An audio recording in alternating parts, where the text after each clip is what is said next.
നോമ്പ് തുറ സമയത്തും അതുപോലെ രാവിലെ ബ്രേക്ക്ഫാസ്റ്റ് ആയിട്ടും വളരെ എളുപ്പത്തിൽ ഉണ്ടാക്കാൻ പറ്റുന്ന ഒരു പാൽപ്പത്തിരിൻ്റെ റെസിപ്പി ആയത് ഇതൊരു കണ്ണൂർ സ്പെഷ്യൽ റെസിപ്പിയാണ്.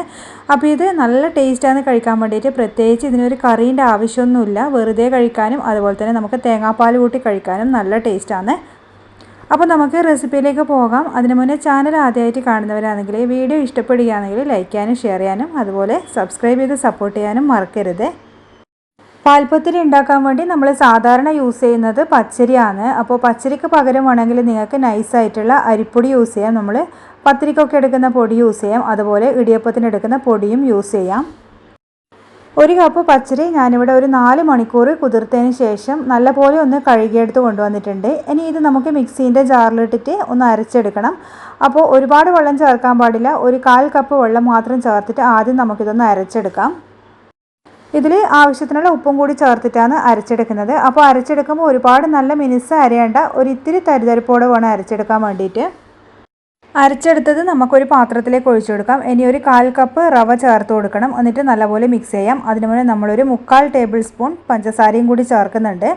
അപ്പോൾ റവ ചേർത്ത് കഴിഞ്ഞാൽ ഇത് നന്നായിട്ട് കുറുകി കിട്ടും. നമുക്കിത് കട്ടയൊന്നും ഇല്ലാണ്ട് ആദ്യം ഒന്ന് മിക്സ് ചെയ്ത് വെക്കാം.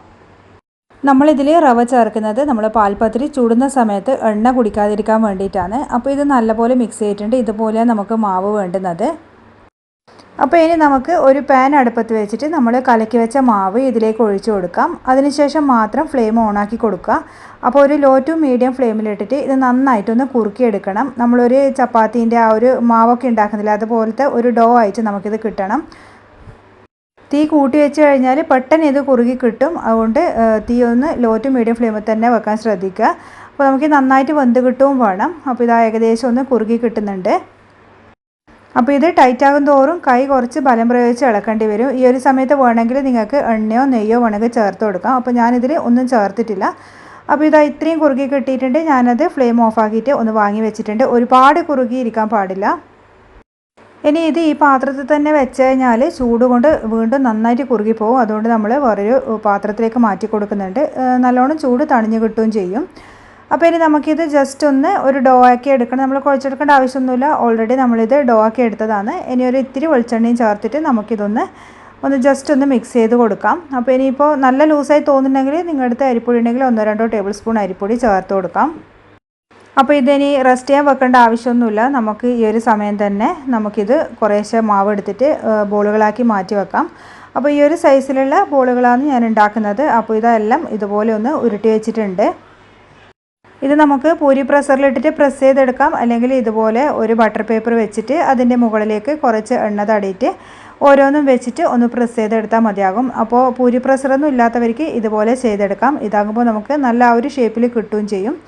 അപ്പോൾ ഇത് ഒന്ന് പ്രസ് ചെയ്ത് കൊടുക്കുന്നുണ്ട് ഞാൻ. എന്നിട്ടാണ് ഞാൻ ഇതിലേക്ക് ഒന്ന് വെച്ച് കൊടുക്കുന്നത്. എന്നിട്ട് അതിൻ്റെ മറ്റേ ഭാഗം കൊണ്ട് ഇതിൻ്റെ മേലെ ഒന്ന് മൂടിയിട്ട് നമുക്കൊന്ന് പ്രസ് ചെയ്ത് കൊടുത്താൽ മതിയാകും. അപ്പോൾ ഇതിന് വേണ്ടിയിട്ട് പൂരി പ്രസ്സറല്ല ഞാൻ യൂസ് ചെയ്യുന്നത്. സാധാരണ ഒരു പ്ലേറ്റ് വെച്ചിട്ടാണ് ചെയ്യുന്നത്. ഒന്ന് നല്ലപോലെ ഒന്ന് പ്രസ് ചെയ്ത് കൊടുത്തു കഴിഞ്ഞാൽ നല്ല കറക്റ്റ് ഷേപ്പിൽ തന്നെ കിട്ടും. അപ്പോൾ എത്ര വലിപ്പമുള്ള പത്തിരി വേണോ അതിനനുസരിച്ചിട്ട് നിങ്ങൾക്ക് ഇത് ബോളിൻ്റെ ആ ഒരു ഷേപ്പൊക്കെ വലുതോ ചെറുതോ എന്നാ വേണ്ടതെന്ന് വെച്ചാൽ ചെയ്തെടുക്കുക. അപ്പോൾ ഞാൻ ഈ ഒരു സൈസിൽ ഉണ്ടാക്കുന്നത്. അതുപോലെ ഒരുപാട് നൈസായിട്ട് ഉണ്ടാക്കരുത്. ഇത് നന്നായിട്ട് പൊങ്ങി വരുന്നതാണ് പൂരിയൊക്കെ പോലെ. അപ്പോൾ ആ ഒരു സൈസിൽ ആ ഒരു തിക്നെസ്സിൽ തന്നെ ആക്കിയെടുക്കാൻ ശ്രദ്ധിക്കുക. അപ്പോൾ എണ്ണ നല്ലപോലെ ചൂടായതിന് ശേഷം മാത്രമേ നമ്മളിത് ഇട്ട് കൊടുക്കാൻ പാടുള്ളൂ. എന്നാലേ നന്നായിട്ട് പൊങ്ങി വരുള്ളൂ. സാധാരണ നമ്മൾ നെയ്പ്പത്തിരി ഉണ്ടാക്കുന്നില്ലേ, അതുപോലെ തന്നെ കുറച്ച് സമയം കഴിഞ്ഞതിന് ശേഷം മാത്രമാണ് പൊങ്ങി വരിക. അപ്പോൾ നന്നായിട്ട് തന്നെ വീർത്ത് വരും. അതിനുശേഷം ഒരു 1-2 സെക്കൻഡ് കഴിഞ്ഞതിന് ശേഷം മാത്രമേ ഇത് മറിച്ചിട്ട് കൊടുക്കാൻ പാടുള്ളൂ. അപ്പോൾ 2 ഭാഗവും ഇതുപോലെ ഒരു ഗോൾഡൻ ബ്രൗൺ കളറാകുന്ന സമയത്ത് നമുക്കിത് എണ്ണയിൽ നിന്ന് മാറ്റി കൊടുക്കാം.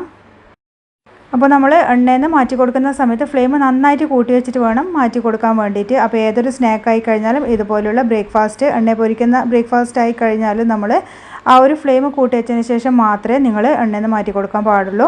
ഇല്ലെങ്കിൽ ഫ്ലെയിം ലോ ഫ്ലെയിമിൽ ഇരിക്കുന്നുണ്ടെങ്കിൽ നമ്മൾ ഉണ്ടാക്കുന്ന സാധനം നന്നായിട്ട് എണ്ണ വലിച്ചെടുക്കും. അപ്പോൾ നമ്മളിതാ എല്ലാം ഇവിടെ ചുട്ടെടുത്തിട്ടുണ്ട്. അപ്പോൾ ഇതാ ഇത്രയാണ് കിട്ടിയത്. അപ്പോൾ ഇത് കുറേ സമയം കഴിഞ്ഞ് കഴിഞ്ഞാൽ ഇതുപോലെ തന്നെ നല്ലോണം പൊങ്ങി തന്നെ ഇരിക്കും. നമ്മൾ സാധാരണ പൂരിയൊക്കെ ഉണ്ടാക്കുന്ന പോലെ തന്നെ. അപ്പോൾ ഇതിൻ്റെ പുറം ഭാഗം കുറച്ച് ക്രിസ്പി ആയിട്ട് തന്നെ ഇരിക്കുന്നത്. നമ്മൾ റവ ചേർത്തതുകൊണ്ട് എണ്ണയൊന്നും കുടിച്ചിട്ടൊന്നുമില്ല. അപ്പോൾ ഞാനിതൊന്ന് പൊട്ടിച്ച് കാണിച്ചു തരാം. അപ്പോൾ നമ്മൾ സാധാരണ നെയ്പ്പത്തിരി ഉണ്ടാക്കുന്ന പോലെ തന്നെ കണ്ടില്ലേ, ഉൾഭാഗം ഇതുപോലെ തന്നെ നല്ല ലെയറായിട്ട് തന്നെ നമുക്ക് കിട്ടുകയും ചെയ്യും. അപ്പോൾ നല്ല ടേസ്റ്റി ആയിട്ടുള്ള ഒരു റെസിപ്പിയാണ്. അപ്പോൾ ഇത് വേണമെങ്കിൽ നമുക്ക് വൈകുന്നേരത്തെ ചായക്കും ഉണ്ടാക്കി കഴിക്കാൻ പറ്റും. അപ്പോൾ ഇതിൻ്റെ കൂടെ തേങ്ങാപ്പാൽ വേണമെങ്കിൽ യൂസ് ചെയ്യാം, അല്ലെങ്കിൽ സാധാരണ നമ്മൾ പത്തിരിക്കും അതുപോലെ നെയ്പ്പത്തലിനൊക്കെ യൂസ് ചെയ്യുന്ന ഏത് കറിയും ഇതിന് യൂസ് ചെയ്യാം. ചിക്കൻ കറിയും ബീഫ് കറിയും അതുപോലെ മീൻ കറിയൊക്കെ ഇതിന് നല്ല കോമ്പിനേഷനാണ്. അപ്പോൾ ഞാൻ ഇതിന് കറിയൊന്നും ഉണ്ടാക്കിയിട്ടില്ല, ഞാൻ തേങ്ങാപ്പാലും കൂട്ടിയിട്ടാണ് തിന്നുന്നത്. അപ്പോൾ നമ്മൾ നെയ്പ്പത്തലും അതുപോലെ നൈസ് പത്തിരിയും ഒക്കെ കഴിക്കുന്നത് പോലെ തന്നെ ഇത് തേങ്ങാപ്പാലിൽ കുതിർത്ത് വെച്ചിട്ട് ഇതിൻ്റെ മേലെ ചിക്കൻ കറിയോ അല്ലെങ്കിൽ ബീഫ് കറിയോ ഒഴിച്ചിട്ട് നമുക്ക് കഴിക്കാം. അപ്പോൾ കുട്ടികൾക്കൊക്കെ ആണെങ്കിൽ ഈ ഇറച്ചിക്കറീനേക്കാളും ഒക്കെ ടേസ്റ്റ് അവർക്ക് കിട്ടുന്നത്, അവർക്ക് കൂടുതൽ ഇഷ്ടവും നമ്മൾ തേങ്ങാപ്പാലിലൊക്കെ മുക്കിയിട്ട് കഴിക്കുന്നതായിരിക്കും. അപ്പോൾ നിങ്ങൾ എന്തായാലും ഇതുപോലെ റെസിപ്പി ഒന്ന് ട്രൈ ചെയ്ത് നോക്കുക. അപ്പോൾ നിങ്ങളുടെ അടുത്ത് പത്തിരിപ്പൊടി ഇല്ലെങ്കിലോ അല്ലെങ്കിൽ നമ്മൾ സാധാരണ ഇടിയപ്പം പൊടി ഇല്ലെങ്കിലോ പച്ചരി കുതിർത്തിട്ട് ഉണ്ടാക്കിയെടുക്കാം. അപ്പോൾ ടൈം ഇല്ലെങ്കിൽ അരിപ്പൊടി വെച്ചിട്ട് നിങ്ങൾക്ക് ചെയ്തെടുക്കാം. അപ്പോൾ ഈ ഒരു റെസിപ്പി ഇഷ്ടമായാൽ ലൈക്ക് ചെയ്യാനും ഷെയർ ചെയ്യാനും അതുപോലെ സബ്സ്ക്രൈബ് ചെയ്യാനും മറക്കരുത്. അപ്പോൾ നമ്മൾ നോമ്പ് തുറക്ക് വളരെ എളുപ്പത്തിൽ ഉണ്ടാക്കാൻ പറ്റുന്നതാണ്, അതുപോലെ ബ്രേക്ക്ഫാസ്റ്റ് ആയിട്ടും വളരെ എളുപ്പത്തിൽ ഉണ്ടാക്കാൻ പറ്റുന്ന ഒരു റെസിപ്പിയാണ്. നമുക്കിനി അടുത്ത വീഡിയോയിൽ കാണാം വേറൊരു പുതിയ റെസിപ്പിയുമായിട്ട്. താങ്ക്